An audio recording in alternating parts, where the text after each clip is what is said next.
Hello and welcome to GCS Today here on Channel 21, the program that brings you news and information from Gaston County Schools. I'm Todd Hagans. On today's episode, we spend time with Monica Sherer from Costner Elementary School, who received the Educator of Excellence Award. Plus, we talk with Forest View High School chorus teacher Stephen Austin about the school's spring musical and the importance of the fine arts. Joining me on GCS today is Monica Sherer. She is an exceptional children's teacher at Costner Elementary School. Monica, it is great to see you. It's great to see you also, Todd. Okay, you are the Gaston County Schools honoree for the Educator of Excellence Award, and you were recognized at the North Carolina Conference on Exceptional Children. So congratulations on this recognition. Thank you so much. So tell us, what is it like to be an educator of excellence? I just consider being an educator of excellence a really highly distinguished and prestigious honor. It helps me to be an even more self-reflective educator, in the things that I do, how I instruct my students, look at what's working well, what's not working well, and just to proceed from there. So how did you feel when you learned that you would be representing Gaston County Schools at the North Carolina Conference on Exceptional Children? I was really shocked and surprised, and like I said, just really honored to represent Gaston County Schools with that honor. So let's go inside your classroom and explain to us, what is it like to be an exceptional children's teacher? For me, being an exceptional children's teacher, it's so rewarding because students learn from me, but I learn so much from them every day. Inside of my classroom, we have the first 2 minutes, we take time to reflect about our day, to talk about any issues they may have as they're logging into their iSpire or to their direct instruction programs. And so we, in our classroom, we're like a family. If they're having issues, there's a place in my classroom called Just Chilling, where they can go and just try to get it together.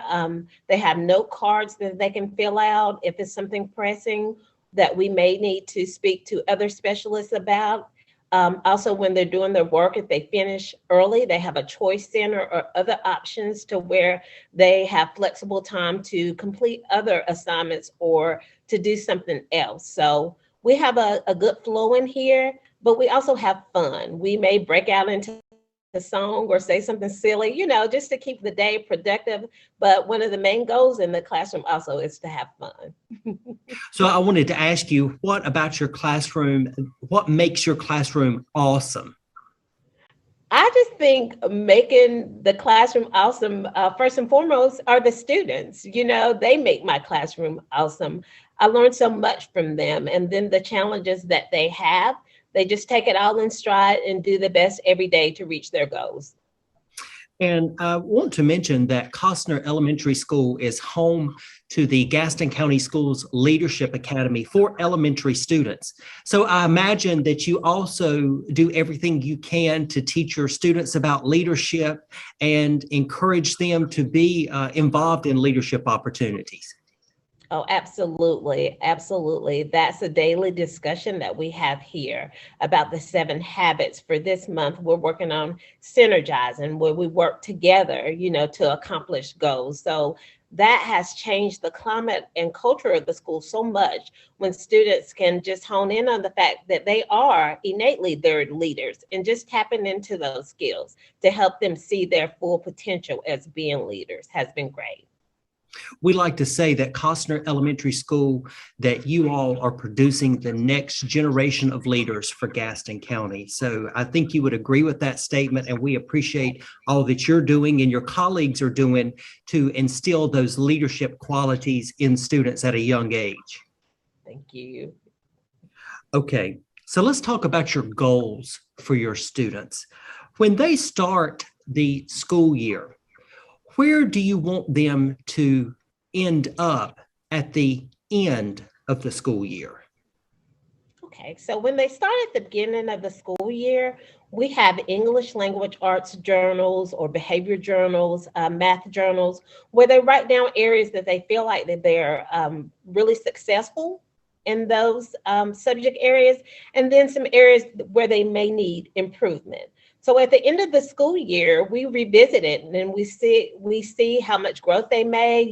Look what you couldn't do here, but now you can do this. And also with the Leader in Me program, they identify those wildly important goals as well that they work towards, and they're able to see through their journals with the Leader in Me program how much success and growth that they've made towards those goals as well.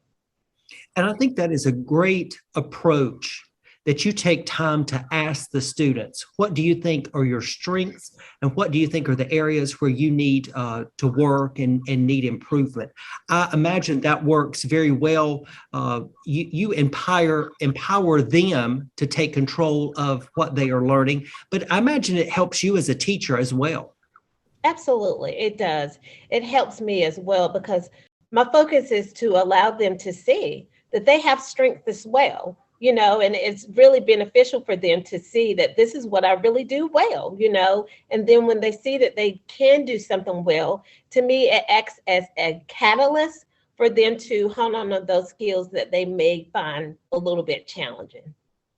And it is good to look at those things and set those goals at the beginning of the school year, because you can tell your students you have all year long to work on these areas. Yes, of course. And that really helps them because it's a long duration of time for them. And then not only that, it makes them feel like their goals are absolutely attainable when they view it that way. So you are one of the 14 educators who are part of the Superintendent's Leadership Academy. And the program gives teachers an opportunity to earn a master's degree in school administration from Gardner-Webb University. So what is that program like, and are you enjoying it? I absolutely love the program. It has allowed me to look at things from a different lens, from an administrative lens, also to formulate like action plans for student learning or for teacher learning, to be a collaborative participant in the program, and also just a collaborative participant as far as if you are an administrator of a school, you have to use all the expertise of everyone in the building to make things happen. So I'm just really excited about it. The program is rigorous, but we have a lot of support. And so I just feel truly blessed also, just to be a part of that program. Are you able to draw connections between what you teach the students about leadership and apply those leadership qualities that what you are learning in the Superintendent's Leadership Academy? I imagine that you are. Oh, absolutely. Absolutely. Because I know just like for my students, the leadership role may not be something that comes naturally, or something that you've ever tapped into the way that you need to. So I'm learning along with them. So absolutely, yes, I can definitely relate to them. So what have you learned as a teacher that you think will help you to become a good school administrator? I think for me, one of my, I don't know, biggest assets as being an educator is that I'm just really a reflective educator, in that I look at my year in review, in hindsight, what went well, what did you try that didn't work? How can you enhance it to make it better? And just try to go from there. And I also, pull a lot from my colleagues and my friends who may be, very proficient in technology, which is an area of weakness for me. So I'll pull on those strengths, or somebody that has a lot of content knowledge in a specific subject area. So, I just think working collaboratively and being a reflective educator will help me when I become an administrator as well.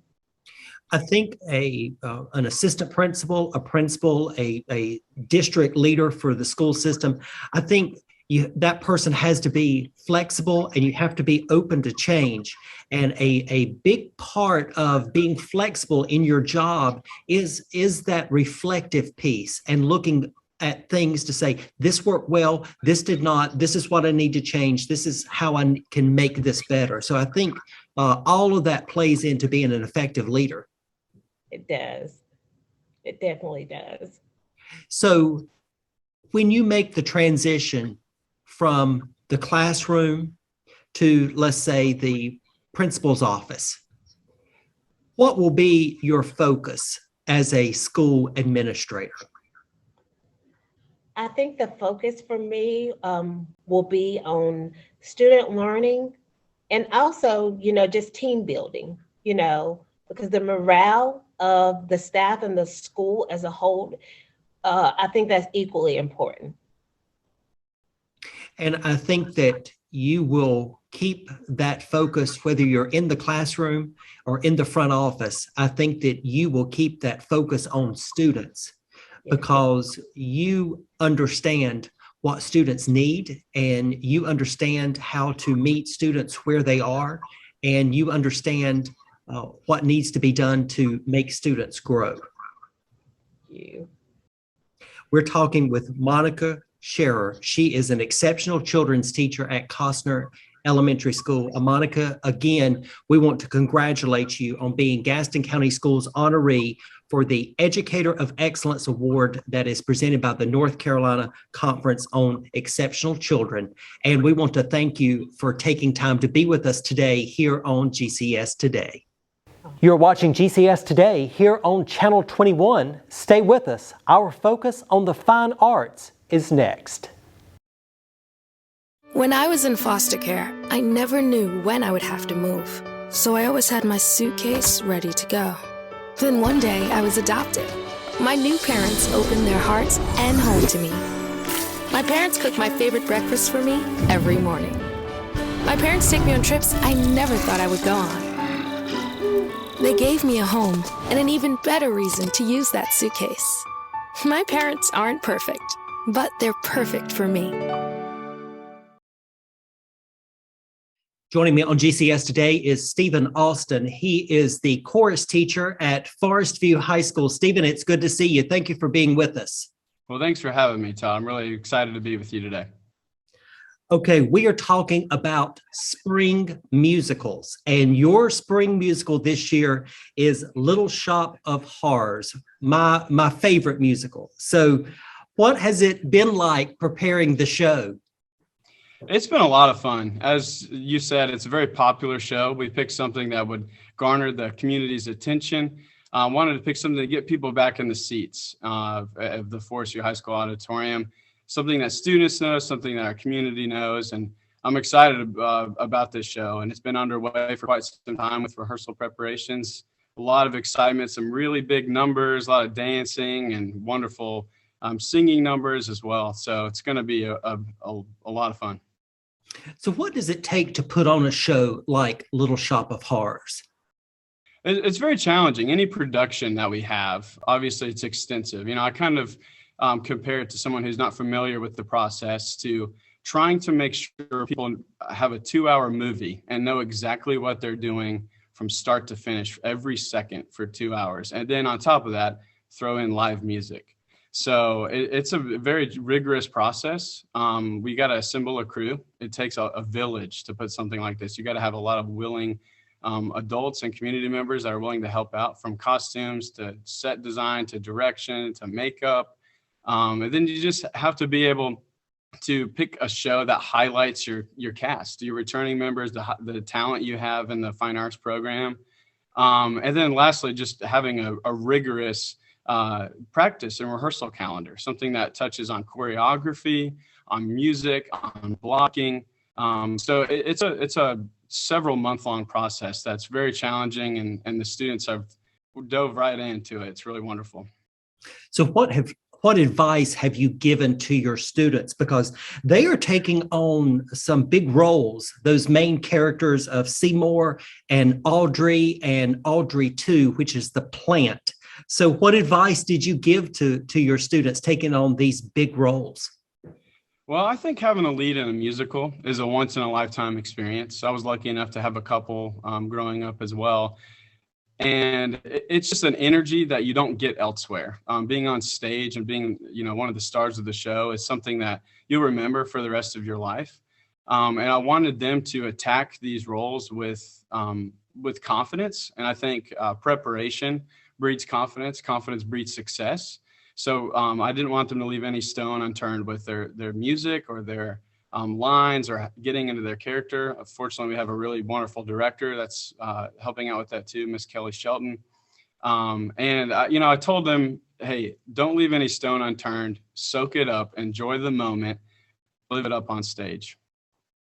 Well, I will be there to see it. I love the show, and good luck to the students, because those are big roles. There's big dance numbers. There's big songs in the show. So we're looking forward to the Little Shop of Horrors at Forest View High School. So let's talk a little bit about the fine arts and theater arts and chorus in terms of the pandemic. It certainly has disrupted life and school, including the fine arts. So what is it like to have a little bit of normalcy back in the fine arts?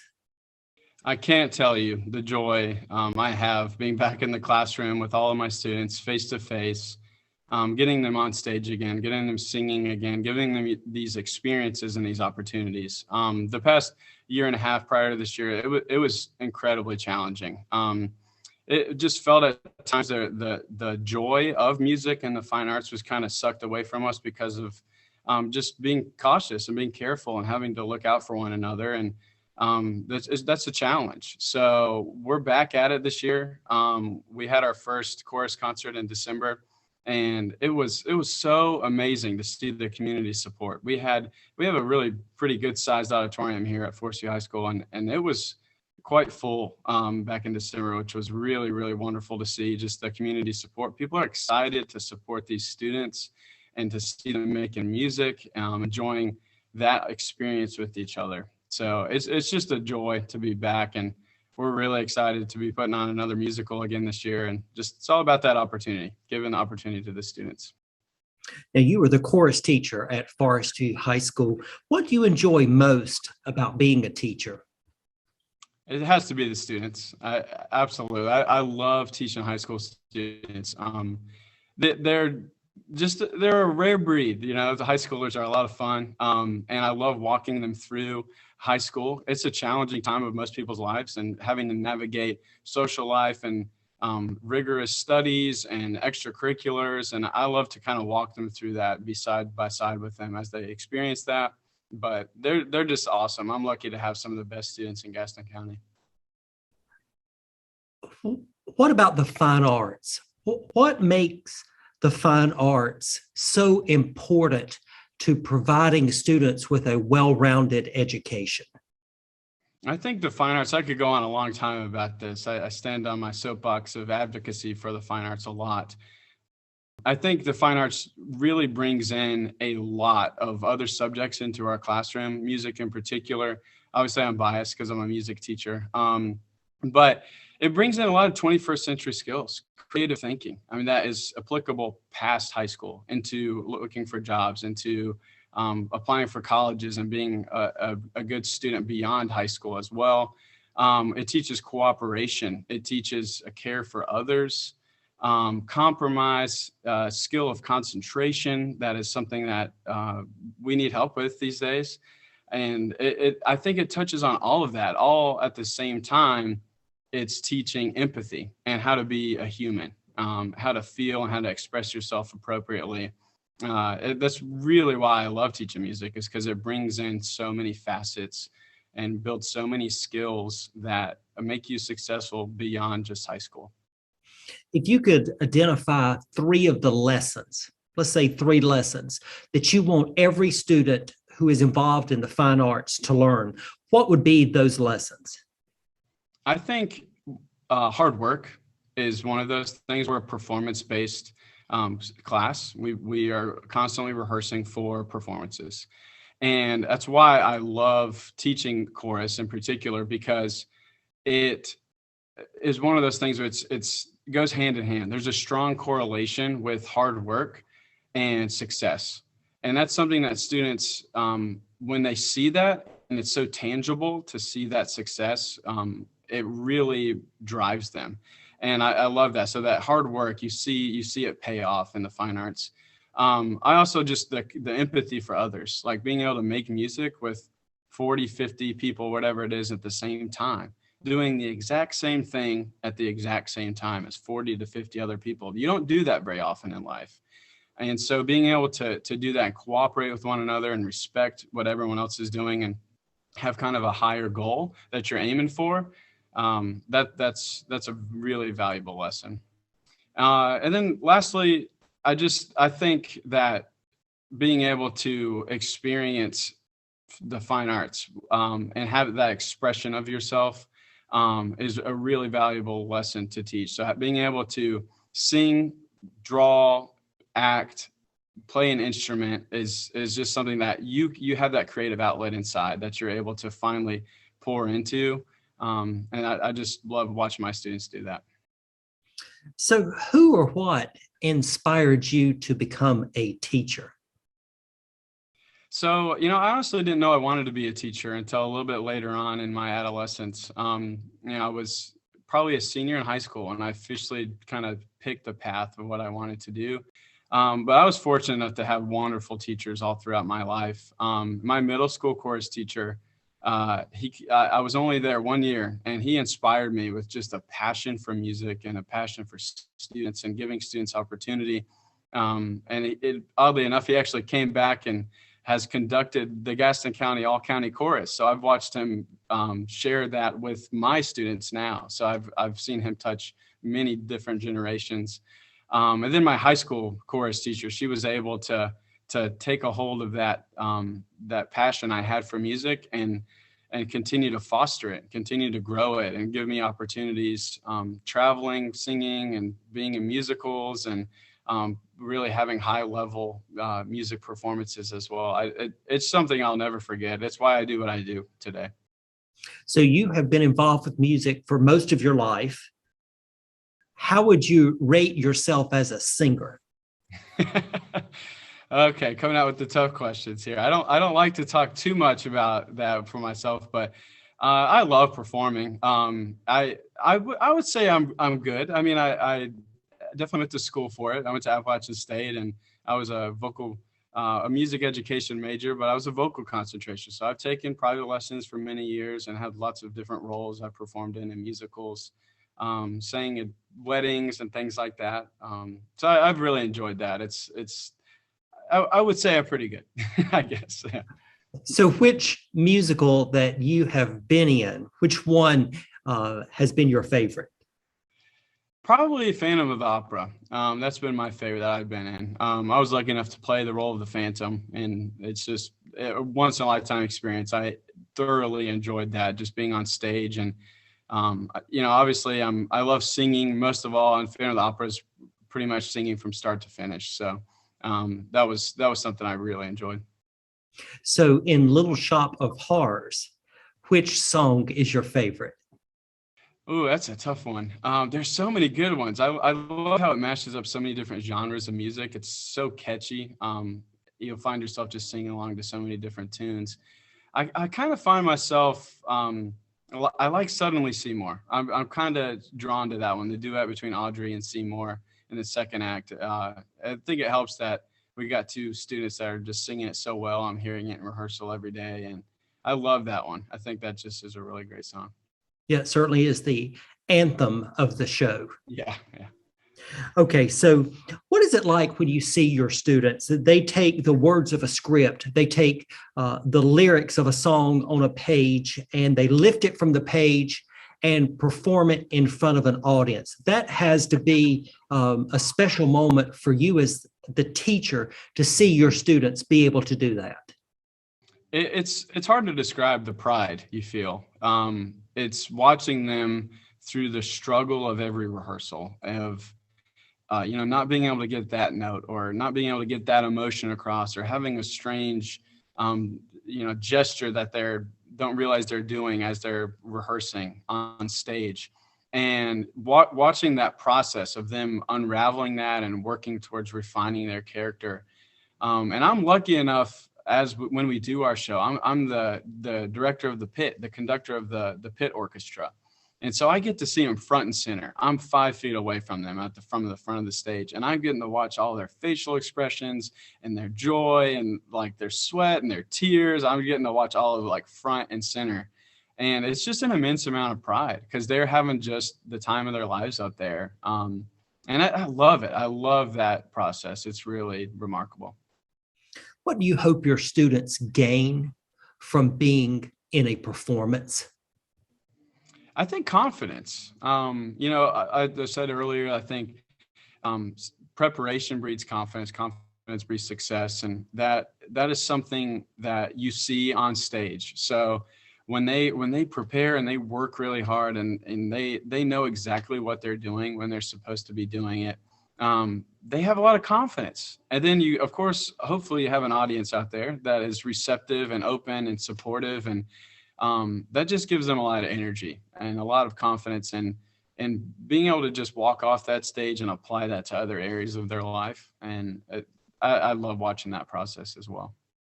The spring musical at Forest View High School this year is Little Shop of Horrors, and we invite everyone to go to our website to check out all of the musicals, plays, and other spring performances that are coming up in Gaston County schools. Stephen Austin, the chorus teacher at Forest View High School. Stephen, it's nice to talk with you. Good luck to your students putting on Little Shop of Horrors, and we appreciate you being with us here on GCS Today. Thank you, Mr. Higgins. Thank you for watching GCS Today here on Channel 21. Before we go, we would like to congratulate Highland School of Technology senior Ajane Brooks, who was chosen to receive the Questbridge Scholarship to attend Rice University.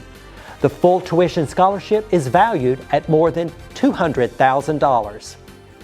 We also would like to recognize Timmy O'Shea, who received the Yes I Can Award from the North Carolina Council for Exceptional Children. He is one of only 5 students in the state to receive the award this year.